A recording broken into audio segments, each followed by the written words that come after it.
Hello, dear viewers. Today, we're going to talk about the life and career of Yagmur Yuksel, who has already become a prominent figure on Turkish television. However, beyond her successful acting work, there are a few recent events in her life that we should discuss today.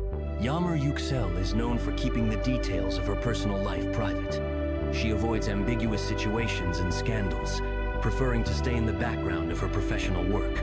But, as often happens with public figures, gossip and speculation have found their way to her. One such topic that attracted attention was the on-screen couple Dilan and Baran from the series Bloodflowers.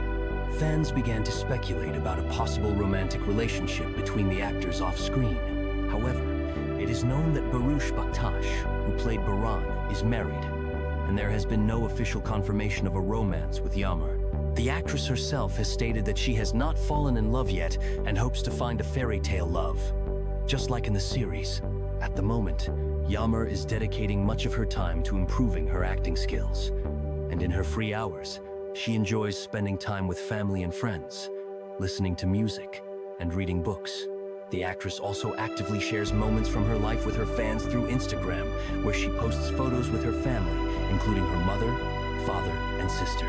These photos show how important her family's support and love are to her. Unfortunately, recently, Yamur faced a wave of hate and offensive comments directed at her. However, she decided not to stay silent and filed a complaint with the authorities, expressing her intention to protect her reputation in court.